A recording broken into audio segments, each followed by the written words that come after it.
আসসালামু আলাইকুম, সবাই কেমন আছেন? আলহামদুলিল্লাহ, আমিও ভালো আছি। আমার ভিডিওটা কে কোথা থেকে দেখছেন অবশ্যই কমেন্ট করে দিবেন, শেয়ার করে দিবেন, লাইক করে দিবেন। তো আজ শুক্রবার, আমার কত ভাইয়ারা আছে আজ ডিউটি করতেছে। শুক্রবারের দিন পর্যন্ত রেহাই নাই। বিশেষ করে আমার প্রবাসী ভাইয়ারা অনেক কষ্টই করেন। শুক্রবার পর্যন্ত, কি শুক্রবারেও ডিউটি করতে হয়। অনেক অনেক কোম্পানি আছে বন্ধ দেয় না। আর যেসব বন্ধ দেয় সেসব ভাইয়ারা কি করে জানেন? হ্যাঁ, আপনারা তো জানেন না রে ভাই, তারা কি করে। আপু, আপনারা তো জানেন না তারা কি করে।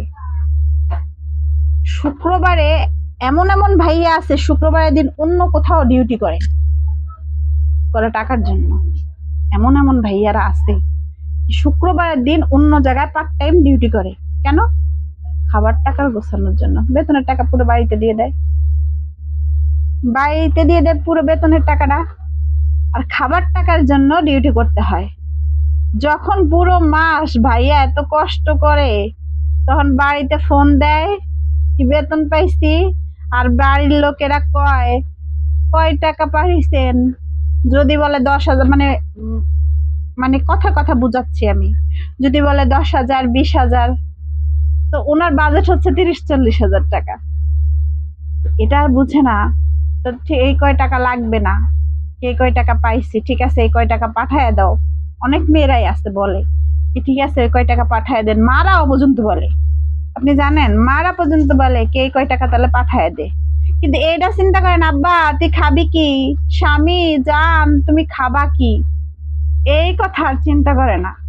প্রবাসীরা একটা শার্ট পর্যন্ত কিনে না রে ভাই, একটা শার্ট পর্যন্ত কিনে না।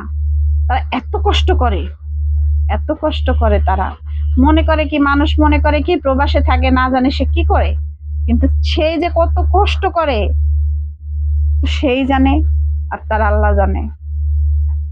তো প্রবাসীদের বউদের উদ্দেশ্যে একটা কথা বলি আমি আপুদেরকে, এবং কি ভাইদের উদ্দেশ্যে বলি, বোনদের সবার উদ্দেশ্যেই বলি, প্রবাসে যারা থাকে তাদের একটু ডিপ্রেশন কম দিবেন। বাংলাদেশে যেরকম অল্প খান, অল্প টাকা ইনকাম করেন, অল্প খান, ওইটাই চিন্তা করবেন। বাইরে অন্য রাষ্ট্র, অন্য মানুষের রাজত্ব, সেইখানে আপনার ভাই, আপনার বোন, আপনার হাজবেন্ড, আপনার সন্তান কতটা কিভাবে আছে একটু খোঁজ রাখবেন প্লিজ। আমার এই ভিডিওটা কারো হার্ট করার জন্য করি নাই। আমাকে সব আমি যদি কোনো ভুল কিছু বলে থাকি অবশ্যই ক্ষমা দৃষ্টিতে দেখবেন। তো ভালো থাকবেন, অবশ্যই আমার ভিডিওটা লাইক কমেন্ট করবেন। আসসালামু আলাইকুম।